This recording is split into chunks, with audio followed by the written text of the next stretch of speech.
네, 저희가 1부, 2부에서는 이제 꿈공자님이 어떻게 투자를 시작하셨나, 그리고 이제 모두가 꿈꾸는 그 월세 투자에 대해서 어떻게 시작하셨나 좀 들어봤고요. 네. 사실 이제 구체적인 방법이 궁금하잖아요. 그렇죠. 네가 진짜 월세 투자를 했냐? 그러면 그 방법이 분명히 있지 않겠냐? 그렇죠. 그리고 말씀하신 대로 일반인도 따라할 수 있냐? 맞습니다. 이게 가장 궁금해하실 건데, 네, 맞아요. 그 핵심 중에 핵심은 혹시 뭐라고 생각하시나요? 그렇죠. 부동산은 퍼즐인데 네. 지금 말씀하신 것처럼 거기에는 무기가 있어야 돼요. 네, 대출, 네, 그다음에 제가 했던 인테리어, 네. 그다음에 경매가 수준으로 싸게 사는 거. 아, 네. 그 세 가지가 핵심. 가장 핵심. 그러면 이제 첫 번째 대출. 네, 이 대출. 부분에 대해서 대출을 통한 월세 투자 노하우 좀 알려주실 수 맞습니다. 있으신가요? 그러니까 뭐 대출이라 그러면 기본적으로 네. 이제, 대출이 어떤 건지 네. 대출을 두려워하는 사람들 많잖아요. 많죠. 네. 근데 은행도 대출이라면 일단은 남의 돈을 끌어와서 은행 돈을 끌어와서 저는 대가를 지불하고 일정 기간 동안에 뭐 정당하게 내가 사용하는 내 돈이라고 생각해요. 네, 근데 전세 보증금이라는 돈은 네, 세입자의 돈을 무이자로 네. 빌려오지만 이게 사금융이에요. 어떻게 보면 우리나라에만 있는 사금융 제도거든요. 예. 그래서 임대 기간이 만료되면 연체 없이 내줘야 되는 돈이에요. 그래서 문제가 되게 쉬운 거예요. 공짜 돈이라서 내 것처럼 생각이 드는구나. 그렇죠. 네, 내 돈이 네. 아니에요. 아, 그래서 그 대가 없이 빌려오면 이게 탈이 날 수가 있는 거죠. 이 원리네, 원리. 네, 맞습니다. 공짜로 얻은 거는 그렇죠. 분명히 탈이 난다. 맞습니다.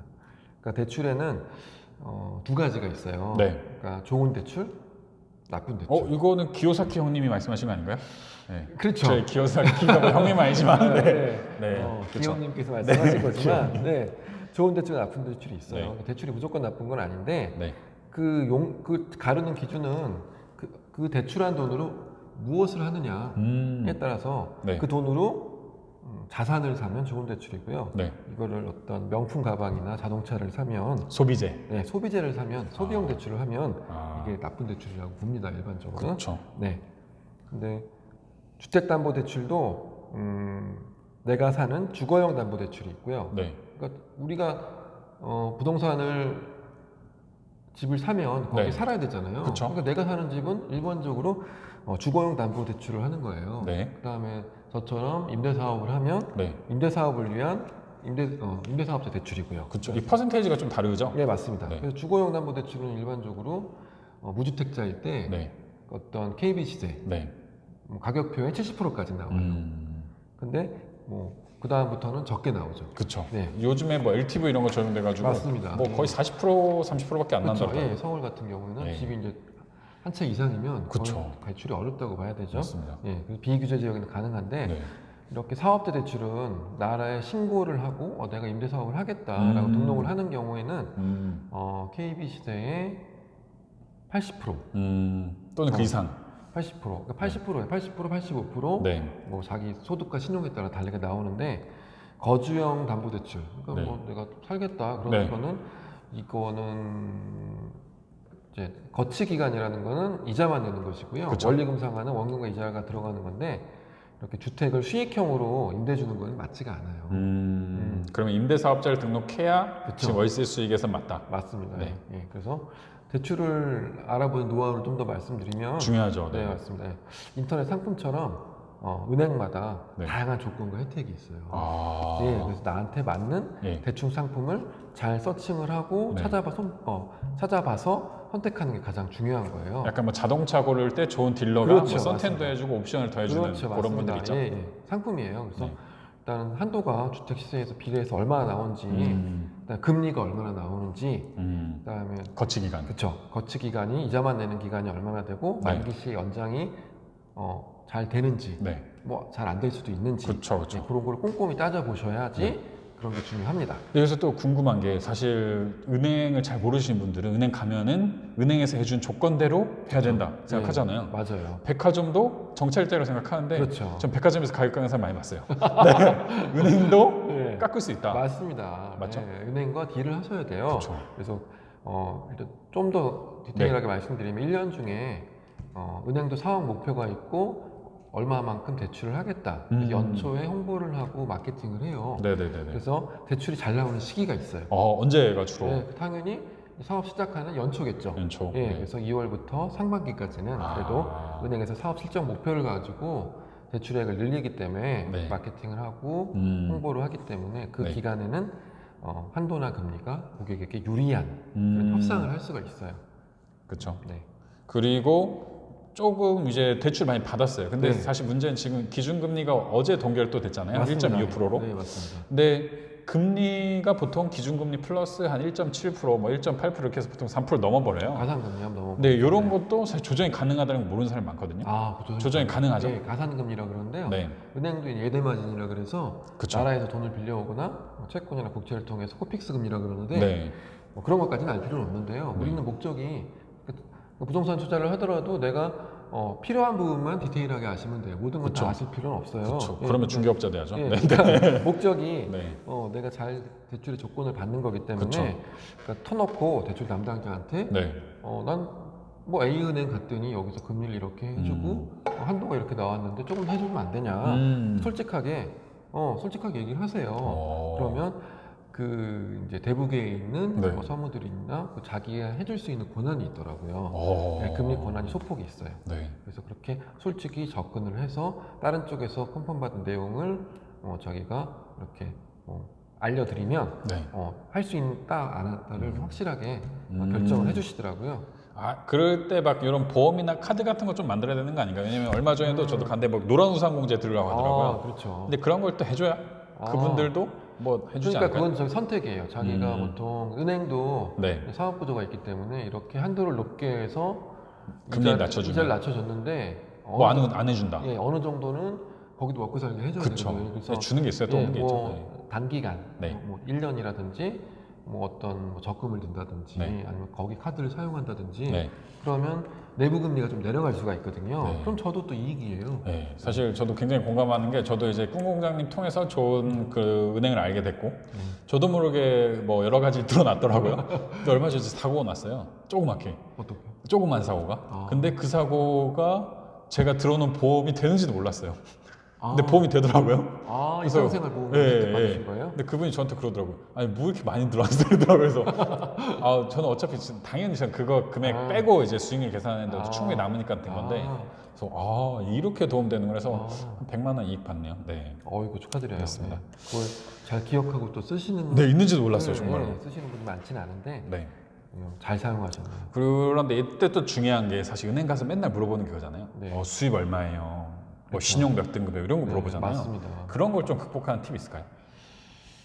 그러니까 처음에 어느 정도 소득은 나오셔야 돼요. 그래서 제가 대상으로 하는 분들이 직장인을 위해서 자기가 직장 생활을 하는 동안에 자산을 모아서 좀 더 원할 때 퇴직을 하자. 네. 네, 그런 쪽인데 직장인이면 무조건 대출은 나옵니다. 나온다. 나오는데 자기가 이제 자기 신용 관리를 제대로 못하면 네. 예, 불이익을 받을 수 있기 때문에 그걸 아주 월세 투자자라면 자기 신용을 목숨처럼 생각해서 네. 예, 신용 관리를 잘 하셔야 돼요. 뭐 핸드폰 비용 꼬박꼬박 갚고 그렇죠, 뭐 맞아요. 대출 뭐 소액 네. 대출 안 받고 이런 네. 건가요? 맞습니다. 예. 네. 그러니까 자기가 신용카드를 소홀해서 네. 회식 자리에도 현금이 없다고 카드론을 막 무심코 가서 현금 서비스 받던가 최악이죠, 최악. 예, 카드론으로 뭐 메꾸던가 아니면 그냥 자동차를 네, 할부로 캐피탈로 네, 캐피탈로. 자동차 캐피탈 대출은 그거는 이제 벤츠 타고 막 네, 네. 캐피탈 대출이 이게 네. 신용 깎아먹는 게 아주 최고예요. 벤거지라고 하죠. 벤츠 거지라고 하는데 네.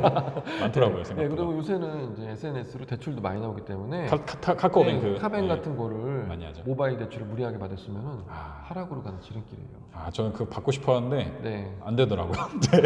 네. 직장인일 때 많이 뚫어놔야 돼요. 네, 맞습니다. 전 사업하니까 안 예, 되더라고요. 그래서 직장인일 때 네. 받으시는 걸 추천드리고요. 추천드리고. 이제 연장 그걸 대출을 한번 받아 놓으시면 네. 근데 이게 신용 대출은 아니거든요. 사실은 그러니까 은행에서 담보물을 잡기 위해서 이 사람이 소득으로서 이걸 갚을 능력이 있는지를 보는 근거 자료죠, 예, 그냥. 예, 근거 자료인데 이게 절대적인 건 아니에요. 괜찮아요. 그런데 이게 소득이 없으면 대출을 하기가 조금 그렇죠. 이게 결정이 안 될 수가 있어요. 아니면 맞습니다. 그래서 소득이 있는 분이 받는데 나중에 자기 퇴직해도 자신이 이어간다. 이어갈 수가 있어요. 그래서 네. 보통 3년 만기됐을 때 네. 소득이 일반적으로 나오면서 그다음에 거치물에 대해서 이게 담보물에 대해서 뭐 시세가 크게 하락하지 않는다면 연체도 안 한다면 안 해줄 이유가 없죠. 은행도 네. 이거 사업 모델인데 그걸로 먹고 사는 네, 건데. 그걸 끊을 필요는 없는 거죠. 그렇죠. 네. 그래서 이런 관리나 어떤 대출도 그 꿈공장님 통해서 저도 많이 해봤는데 꿈공장이 정말 최고의 조건을 다 알려주는데 안 되시는 분들은 본인이 조금 그 관리 못하신 분들이에요. 너무 안타까워요. 그래서 네, 맞습니다. 본인 관리를 충분히 하시고 네. 꿈공장님의 어떤 그런 월세 투자 노하우를 배우시면은 그렇죠. 거의 85% 이상도 받을 수 있다. 여러 가지 조건이 맞았을 때. 네, 그러니까 거짓말 같지만 네. 어, 이 아파트 거의- 공장이 아니고 주택이 80% 나옵니다. 네, 그러니까 네. 뭐 싸게 사면은 네. 그러니까 최대 90%까지. 예를 들면 1억짜리 매물이 있어요. 네. 그럼 9천만 원이 나오는 거죠. 그러니까 이게 KBC가 떠 있어야 돼요. 그쵸. 이게 그 요령인데. 여기까지 알려주면 안 됩니다. 그 강의를 아무도 안 합니다. 네. 여기까지만 하는데 예, 알겠습니다. 1억짜리 아파트를 9천만 원 대출받을 수 있다. 네, 맞습니다. 네, 그래서- 요게 진짜 그래서 무피와 신세계. 풀피가 가능한 거예요. 신세계죠. 맞습니다. 그래서 막상 무피랑 풀피가 나왔는데 이게 뭐 무슨 단어인지도 모르신 분 실제로 있어요. 맞습니다. 그래서 설명이랑 어떻게 가능한지. 네, 무피는 네. 말 그대로 없을무에 네. 그러니까 피라는 건 돈이잖아요. 네. 예전에 돈을 세는 단위였잖아요. 네, 네, 그러니까 네. 뭐 풀피는 플러스 피라고 플러스, 네. 돈이 남는다. 그렇죠. 그러면- 투자를 했는데 돈이 네, 남는다. 모든 투자 물건이 해당되는 건 아니에요. 그렇죠. 어떤 물건이 보통 네, 상황이 다 달라지는데 네. 이제 월세형으로 네. 이제 아파트를 매수할 때 뭐 1억에 매수했다. 네. 매매가가 1억인데 대출이 9천이 나오고 네. 월세 보증금이 1,000만 원이 나왔다.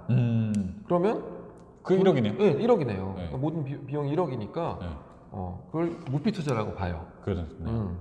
부대 비용과 수리비만으로 그러면 네. 매수를 한 거니까요. 그렇죠. 네, 근데 그건 어차피 들어가야 될 가능성 있는 많이 들어가잖아요. 어차피. 네 맞습니다. 그렇죠. 네, 근데 이제 플러스 피를 설명해드리면 네. 1억에 매수했는데 대출이 9천 나오고 네. 그 다음에 세입자의 보증금이 만약 예를 들어서 2천이 나왔다. 2천 나왔다. 그럼 두 개 9천 플러스 2천은 1,100. 1억 1천. 1억 1,000만 원이 나오잖아요. 그럼 네. 1,000만 원이 남는 투자를 하신 거예요. 그러네요. 근데 이 경우는 항상 나올 수는 없고요. 이제 극히 드물지만 네. 가능성이 있다. 가능성이 있어요. 제가 네. 이걸 노리고 네. 투자를 한 거거든요. 실제로 많이 하셨죠. 예. 그리고 또 많이 도와주셨고. 네, 저도 이렇게 도움을 받아가지고 플러스 P까지 제가 해본 적은 없는데 거의 무피에 거의 최고봉까지 찍어본 적이 있습니다. 네, 그 대출과 네. 보증금의 퍼즐을 잘 네. 끼워 맞추시면 네. 가능한 정말 겁니다. 네. 네, 이건 좋은 자주 모습. 나오는 경우는 아니에요. 근데 이것도 꾸준히 봐야 되죠. 뭐 주식이나 뭐 예, 이런 맞습니다. 중고나라처럼 계속 봐야 내가 네. 사야겠다. 그 투자 환경에 뭐 찔끔 와서 왜 무피가 풀피가 안 되냐 네. 이렇게 하시면 곤란하고요. 네. 뭐 매복을 하고 저는 네. 아예 그 현장에서 네. 계속 서칭을 하기 때문에 그쵸. 가능한 거예요. 거의 스타벅스 거의 VIP시라고 전하죠. 네. 네, 사무실처럼 쓰고 있습니다. 네, 그래서 그런 무피나 풀피 투자에 대해서도 이제 궁금하신 분들을 위해서 간단한 로직을 말씀드리자면 제가 꿈공장님한테 배운 거 말씀드리자면은 1억짜리의 어떤 시세 이런 거를 이제 1층이나 탑층을 사는 거죠. 근데 이 KB 시세가 보통 로얄층 기준이니까 네. 탑층이나 1층은 되게 낮아요. 생각보다. 맞습니다. 예, 맞아요. 그 KB 로얄 시세에 비해서. 네, 정확하시죠. 그러면은 실제 대출은 로얄층 기준으로 나오고 네. 나는 최저가에 사니까는 이 갭이 메워지는 거죠. 그렇죠. 그리고 보증금도 천안이나 지방 지방 쪽은 네. 임차 보증금이 1억 1,700, 1,700. 1,700까지 되니까 네. 1,700까지 내가 해줘라. 네. 이렇게 하면은 실제 플러스 피나 되시는 분들 저 많이 봤습니다. 네, 그 은행마다 네, KB 시세 상한가, 그다음 중간 가격, 하한가가 있는데 네. 저희가 1층, 탑층을 매수하더라도 중간가에 나오는 은행을 찾으셔야 돼요. 그래야지 대출 한도를 최대한 많이 받는 게 유리합니다. 네, 그렇기 위해서 저랑 맞는 은행, 나와 사업성이 있는 은행을 찾으셔서 네. 네, 그 은행에 충성하시는 게 좋습니다. 네, 맞습니다. 그래서 오늘은 이제 지금까지 무피, 풀피랑 대출에 대해서 좀 이야기를 네. 나눠봤고요. 이제 그럼 또 가장 궁금한 게 있잖아요. 네. 야, 내 방법까지 알았어. 네, 그럼 나 돈 2천 있어. 네. 너 어디 투자해야 돼? 이거잖아요. 네, 그럼 콕 찍어주는 그런 좀 방송을 네. 다는 할 수 없고 일부만 좀 오픈을 하겠습니다. 그래서 네. 다음 강의에서 방송에서 또 이야기 나누도록 하겠습니다. 맞습니다. 네.